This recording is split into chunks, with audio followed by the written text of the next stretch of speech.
There he is. Just a little over a day old. And there's Mama. And she's going to tell you, Jackson, the story of your day of labor. You should sit down and point it towards both of us. Okay. See if I can do that. Okay. So, we were with your boss on the 10th in the evening, and I started feeling some uncomfortable contractions. It might have been the popper. The precursor. Piquillo pepper poppers. Right. She thought it was a spicy food. Yeah. And then we went to bed, and we woke up at 1:30 a.m. when Mommy got woken up by her contractions. And 1:27. I remember looking at the 1:27 clock. exactly. And we tried to sleep through it, No. and by 3 o'clock, it just wasn't happening. Tried to watch a movie. Let's just get up. So we got up and we started timing all our contractions for 2 hours. Sent it to the Pretty cool doctor. app, yeah. And the doctor said, at 5 a.m., sent it to the doctor, and the doctor said, well, you can come in and get checked, or you can stay home and labor. But we're 5 minutes from the hospital. Yeah. And Mom was kind of nervous, and I was nervous, and it's our first time. It's like, I just said, the worst thing would be they just say, okay, you're fine, go home. So we went to the hospital, and they said, you're fine, go back home. No, we were a half a centimeter, but 90% effaced. So they told us that was half the battle, and we could stay at the hospital if we wanted to, but we could also go home if we wanted to. So we decided that we would go home since we were just 3 minutes away. And Mommy labored in the bath, and then tried to labor laying down, and tried to labor for 3 hours, and at 2 hours and 45 minutes I had enough. It was a tap. And I said, we're going. So we headed over here to Kapiolani, and Still going. Still going. Okay, good. We headed over here to Kapiolani. Oh, there you are. And we got to the lobby where we were checked in already earlier in the morning, and they told us, oh, sorry, have a seat. We don't have any rooms for you. The place was packed. It was empty 3 hours ago. And so Mommy labored, like breathing really hard and super sore. Like she was possessed. And did that in the hallway with like 16 to 20 people staring at me. Giving stink eye a little bit to some of the people that said, oh, I'm sorry, you're just going to have to wait. Oh, take a seat. So finally they put us into a side little triage room. Triage 7.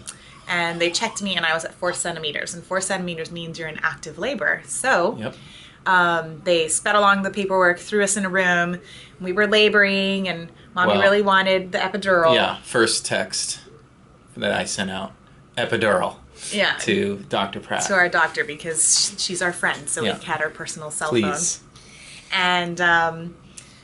And so all the anesthesiologists were really busy, so the lobby was full for a reason. 45 minutes for an anesthesiologist. They were both in C-sections, and so we, booked one. Yeah. And Mommy was laboring in the labor room. And then about half an hour after we got in the labor room, so before the anesthesiologist, my bag broke. Water broke, like in the movies. Like a big bag of water. Like hit the ground. Like it splashed. If people might have walked in and go, no, that's fake. That's not how that's in the movies only.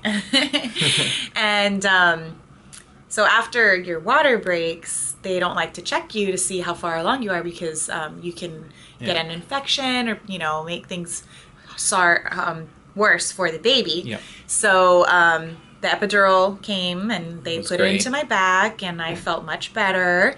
And I labored like that, and they told me, when you feel a lot of pressure, let us know. So I thought she was just fine. It might be, you might be born like 8 at night or something like that. Like, we're going to hang out now for a while.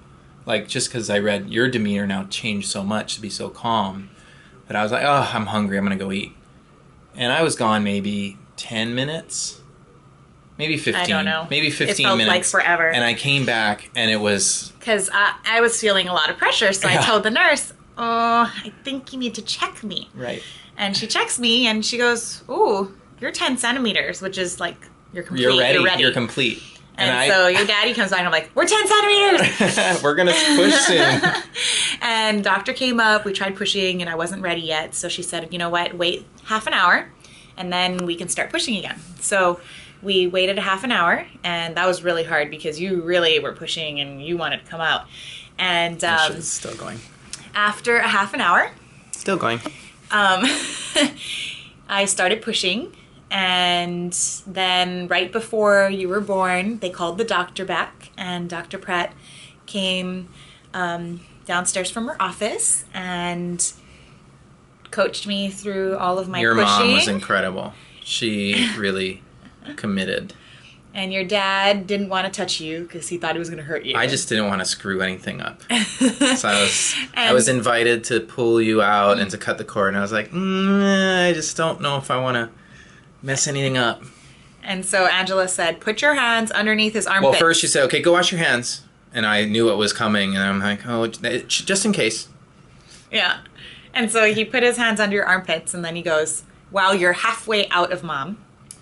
And he goes, I don't want to hurt him. And I'm like thinking, hello, I have a baby that's halfway out of me. Just pull him out. And so I said, just pull him out. And I did. And he did. And he put you right on my chest. Right on your chest. And you're we beautiful. got skin-to-skin contact for a few hours. Yep. Oh, your first little We've cry had you after for coming out. a little over 24 hours now. Yeah. Yeah. And you've already latched on. And You're learning so quickly. You're pretty Little sneeze. calm, and you're really baby. handsome.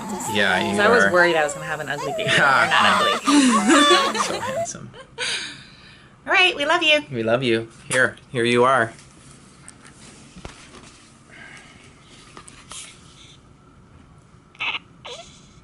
Beautiful boy.